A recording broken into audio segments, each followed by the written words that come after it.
Welcome, welcome, welcome to the Freq Show. Today is a solo episode. It's just me, Jacqueline Steele Thurmond here. So excited and ready to connect with you. Today, we're diving into one of the most powerful life-shifting topics of all time, and that is belief. If you've been listening to the Freq Show, then you know that this is a common theme through everything that we do, because the truth is your life is a mirror of what you believe is possible. So let's shift what you believe is possible and change your entire life, right? And if your beliefs are small, limited, or outdated, chances are your results are too. Now, before you go judging yourself, don't, because I've been there. We all have. But the beautiful news is you can rewire your mind, recalibrate your thoughts, and radically change your life. Let's talk about how. And I'm going to do this in about 5 segments, okay? I want throughout this podcast episode for you to return to this thought, okay? And I'll repeat it a couple of times. Your life is a reflection of what you believe is possible. So let's change your blueprint.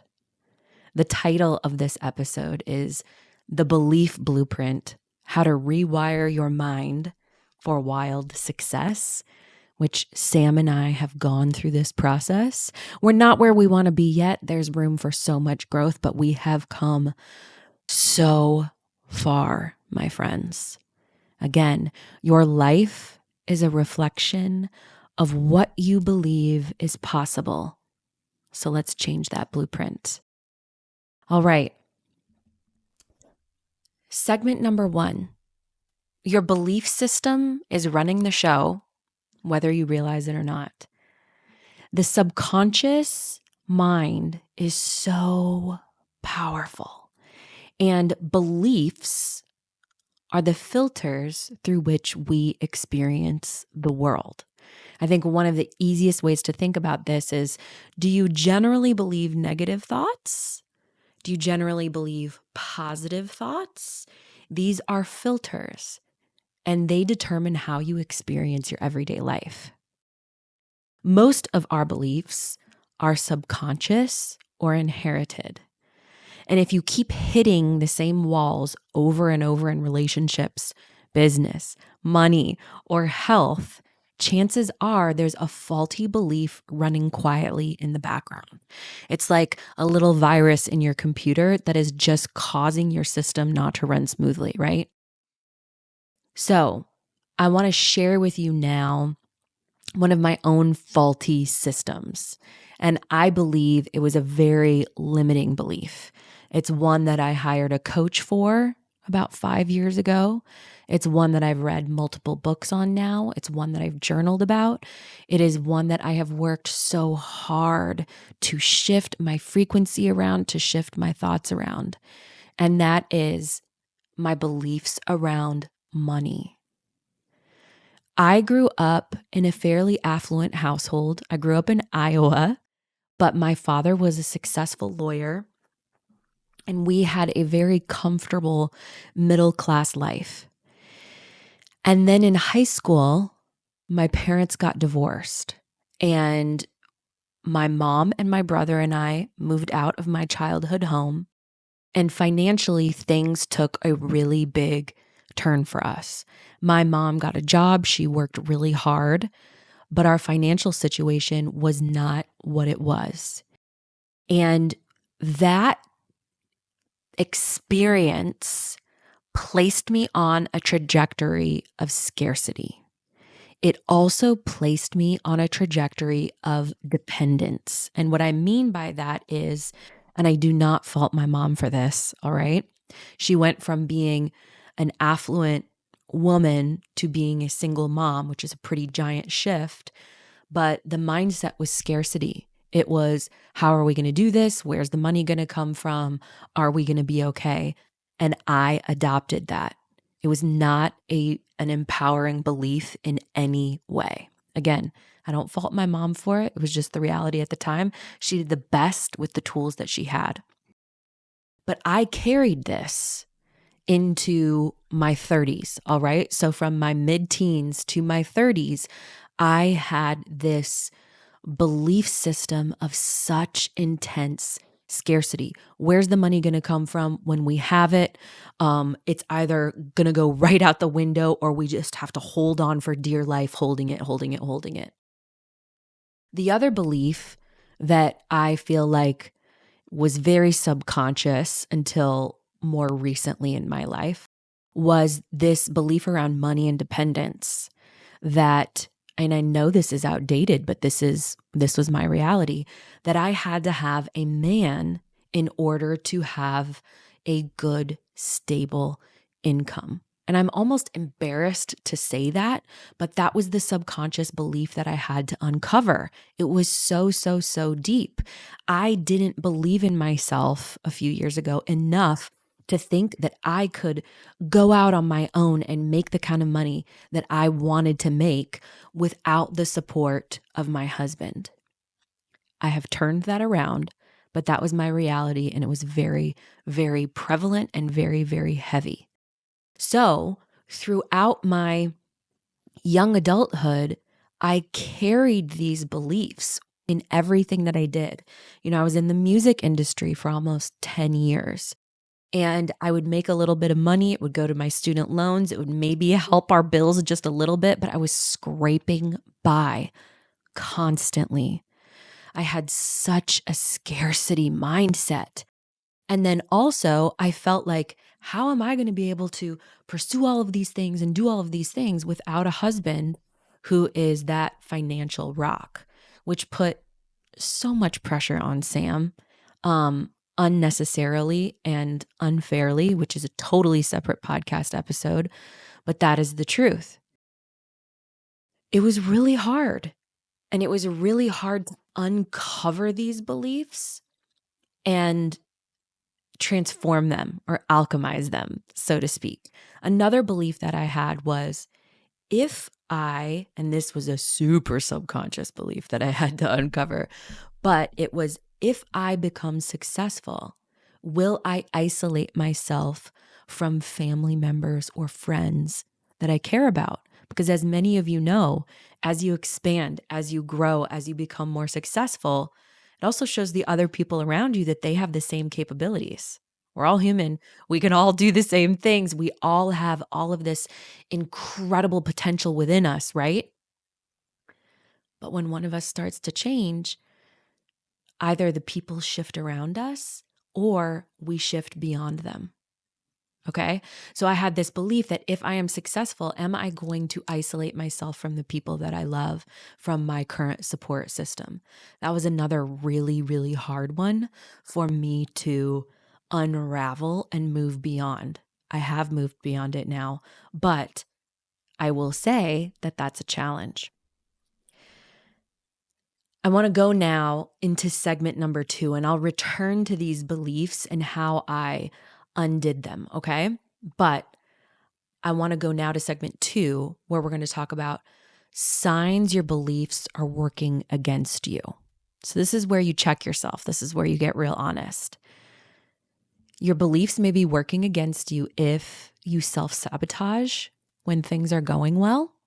That can look a myriad of different ways. It might look like you're, throwing a stick of dynamite onto a situation, or it might look like procrastination. Maybe it's something a little bit more subtle where you sleep in, or you're showing up late, or just little things. Those are all mechanisms of self-sabotage. Maybe you talk yourself out of big dreams because you feel they are too good to be true. If you're watching this on video, you can see I just did air quotes. That happens sometimes. I mean, I love my father so much, but he used to say to me, if it seems too good to be true, it is. I will say now that I have worked so hard on living on the frequency of belief, when things feel too good to be true, often that's the frequency that you need to be living on. Another sign that your beliefs are working against you, you're constantly seeking outside validation.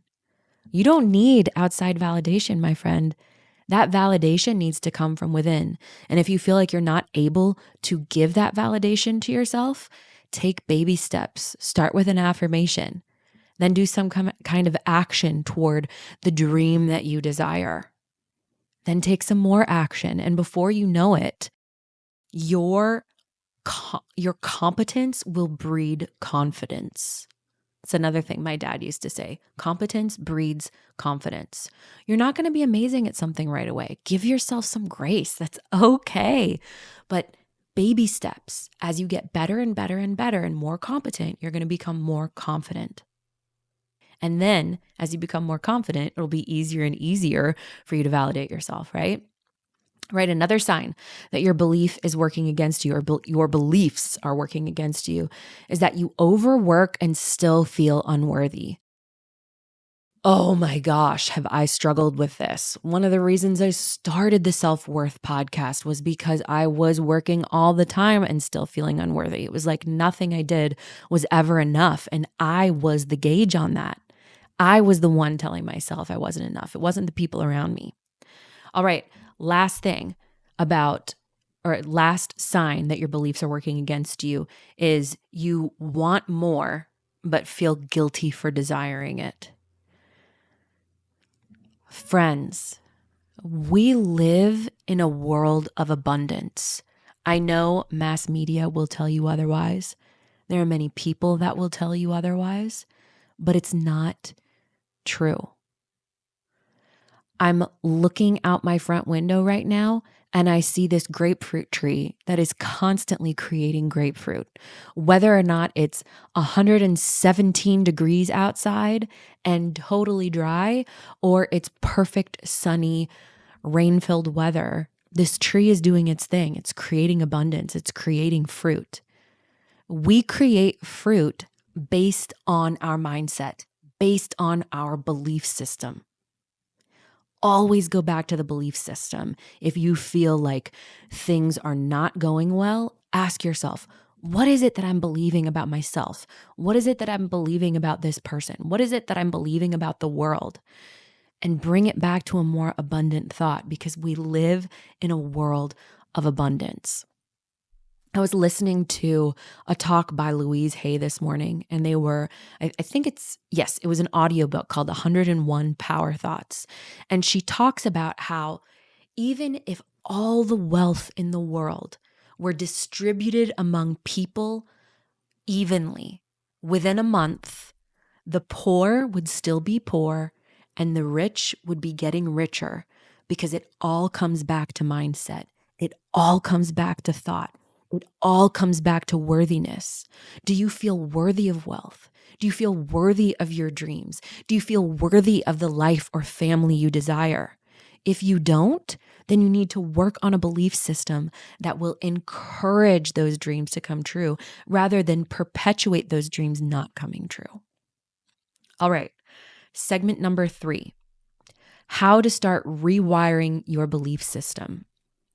Step number 1 within this segment is identify the limiting belief.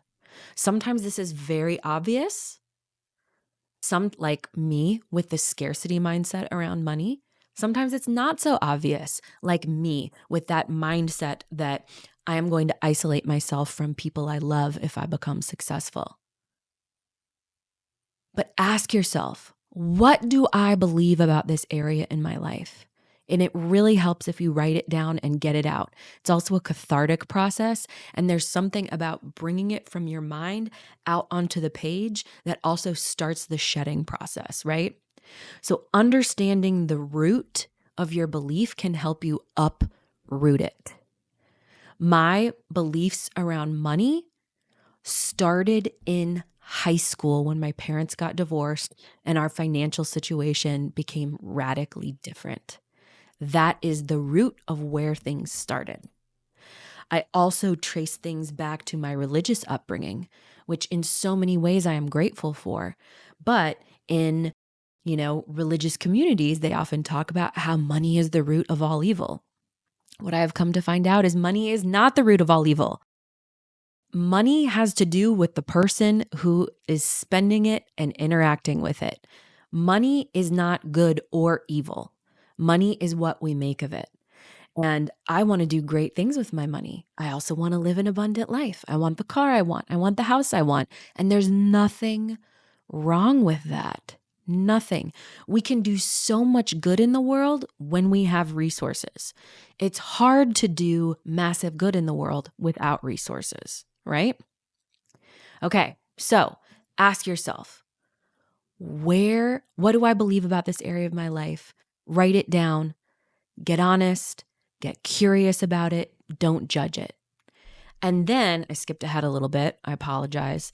Step 2 of this segment is tracing the origin, like I already talked about. Where did this belief come from?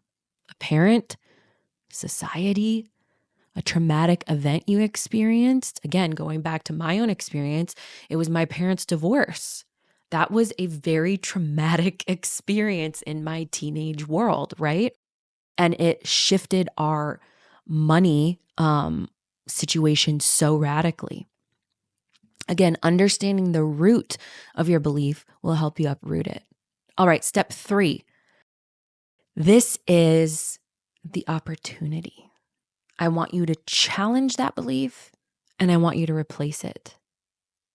Ask yourself, after looking at that negative, nasty belief, ask yourself, what would a more empowering belief sound like?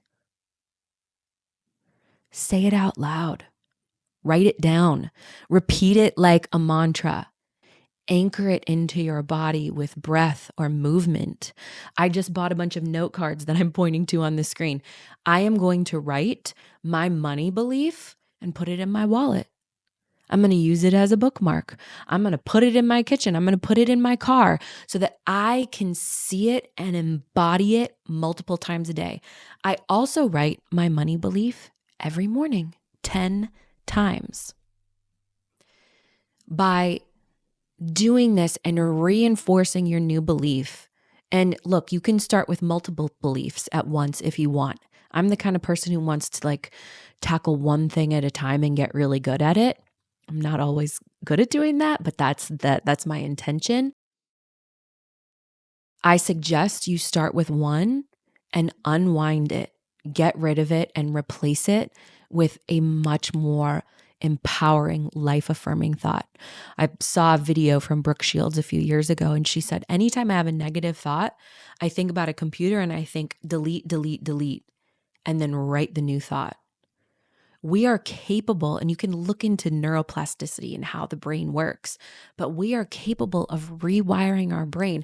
We're capable of changing the blueprint of our entire belief system. That's such a powerful ability, and each one of us possesses that ability. So why not use it to our advantage? Why not use belief in a way that is life-affirming, that is going to get us where we want to go, that is going to help us reach the potential that each of us has within us? All right, step 4 within segment 3 is embodying this new belief. Take action on it. Even tiny steps count, and celebrate when you do. Reinforce the shift with joy. So I remember when I first went from just scraping by to making money. And I, in some ways, went from zero / a few $1,000s to 6 figures very quickly by shifting my beliefs. Now, it didn't happen overnight like some of you want and all of us want, really, but it happened within a short period of time. I would say about a year, okay? When I started to shift my beliefs and go, no, I am worthy of success. No, I can do this. Yes, I am excited about taking on this challenge. Yeah, maybe this will be hard to shift my mindset, but I can do it. I will say this, it was harder to shift my mindset around money than it was to actually do the work to create the money. The mind is that powerful. We are our worst enemy or we are our best friend, and it's up to you to decide which side you want to take. So again, take action from this new belief that you want in your life, that you are calling in. Act as if it's already come true. Let's say your goal is to manifest. And again, I'm just going with money on this because this is an area that I've struggled with so much. But let's say your goal is to make $10,000. You're going to write every day 10 times, I am going to make $10,000 within this time period. I am going to make $10,000 within this time period. Or even better, I create $10,000 within this time period and put a date on it. Start acting as you go out into the world as if you've made that 10K or that 100K or that $1 million, whatever it is. Start acting like that person who's already done it. What does he or she talk like? How does he or she think? How does he or she dress? Start embodying that before it happens. I'm telling you, this works. It may sound insane, but it works. It works, it works, it works. Embody this belief. Become this belief. Let it sink into your very cellular DNA. All right, segment 4, inside the how to rewire your belief system. It's the frequency of belief. The frequency of belief is why Sam and I started the Freq Show podcast. Freq stands for frequency. And the frequency of belief is at the core of everything we do here because it's so powerful and we've experienced its power over and over and over again.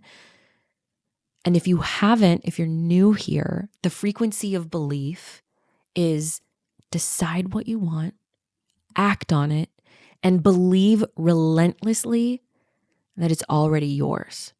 This goes back to embodying the new belief. Decide what you want, act on it, and believe relentlessly that it is yours. This is not about delusion, my friends. This is about devotion. This is about the power to craft the life that you desire because you are capable of crafting the life that you desire. I'll insert a little personal story here about how a new belief led to unexpected, miraculous outcomes. This is a more recent one.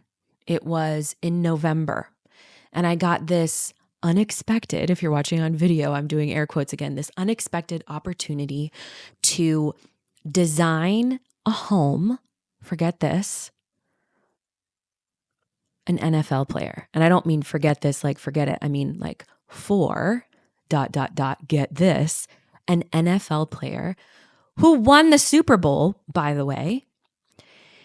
And his wife loved my design at Villa Secreta. They put an offer on the house, but they put an offer on the house right before another offer came in that we had accepted. And so they didn't get the house, but things work out the way that they're supposed to. And they reached out to me and said, hey, we want to buy a fixer-upper, but only if you are willing to design it because we loved what you did at Villa Secreta. And when I got this opportunity, initially I was like, wow, this is so cool. I'm so honored. But also, I generally just design for our projects at Beckon for my husband and I. But maybe this could be really cool. Maybe this could be an amazing opportunity.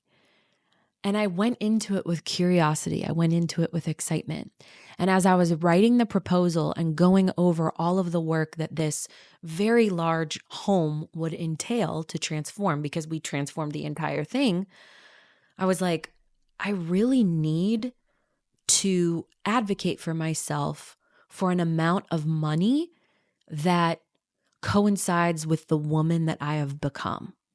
Not who I was 5 years ago, asking for pennies on the dollar and working all the time, stretching myself so thin, but I need to ask for an amount that feels a little bit uncomfortable for me, but that I know that I'm worth based off of all of this amazing work that I've done. And you can brag on yourself a little bit. Look, I always have room to improve. I always have room for growth, but at the same time, I've come a long way. I've worked really hard to get where I am. And I asked my husband, I was like, here's my proposal. What do you think? He was like, ask for more money. It made me a little nervous, but at the same time, there was something within me that was like, I've been living on the frequency of belief. And if they don't want to pay me this, that's okay. We can shift. They don't have to hire me. It is what it is. Or maybe they will. And then this amazing thing will happen. And what happened was I sent them the proposal with this proposed amount that was more than I was initially comfortable asking for, but that I knew in my heart I was worth. And they didn't bat an eyelash. They texted me back within a couple of minutes saying, that sounds great, let's go. And in that moment, it just reinforced again how incredible the frequency of belief is, how much it actually works when we know what we want, we act on it, and we believe relentlessly that it is ours. All right, let's wrap this up because I'm a little long-winded, but segment 5 is your belief practice. This is where you reinforce, you've been embodying the belief, you are tuning into the frequency of belief. This is your practice. Journaling prompts. Write these down because there's nothing that reinforces more than writing down, at least for me. What do I believe about money, love, success? Where did that belief come from? What belief would I rather hold? Meditate on these things. Think about them. Write them on your note cards. Place them in places that you'll see regularly. And then I would also encourage you to download the Freq app, which is now live. It's on the iTunes store. It's on the Android app store. This app was made from the heart. There still may be a few kinks as we are figuring out all of the tech within it. It's very complicated to create an app, by the way. But these calibrations are meant to help you tune your energy and heal your thoughts. Heal your mind through healing your thoughts. They are incredible messages that Sam and I wrote, or Sam or I wrote, that we combined with specific frequencies to tune your mind and tune your body and tune your energy. It's extremely powerful. If you haven't tried it, I would highly suggest that you do. It's called the Freq app. And then lastly here, surround yourself with people who believe bigger. You are who you hang with. It's been said forever, and it's absolutely true. If you're hanging out with a lot of small-minded people, you might want to think about shifting that and hanging out with people who believe that they're worthy, people who are successful, people who believe in growth and challenging ourselves. Makes a huge, huge difference. All right, I'm going to close this up. Belief isn't just a mindset. It's a frequency, and one that you can train yourself into. So let this be your invitation to rise, my friend, to believe bigger, to choose thoughts that are in alignment with your soul. Because when you shift your beliefs, you don't just change your mind, you change your reality. Thank you for tuning into the Freq Show. If you loved this episode, please share it with a friend who needs a belief boost. And don't forget to leave a review. When we did the shift from the Freq Show to the self-worth feed, we lost all of the Freq Show reviews. So if this hit you, if this encouraged you, please leave a review. I read every single one of them. Until next time, live on purpose, live on frequency. Thank you so much for listening to The Freq Show with Sam Thurmond and me, Jacqueline Steele Thurmond. We would love to connect with you via our website, beckonliving.com, and on social media. You can find us on Instagram and TikTok at Beckon Living, and you can join our email list to receive uplifting messages, podcast and business updates, and discounts on high-frequency products just for our freaky community. Cheers to high-frequency living.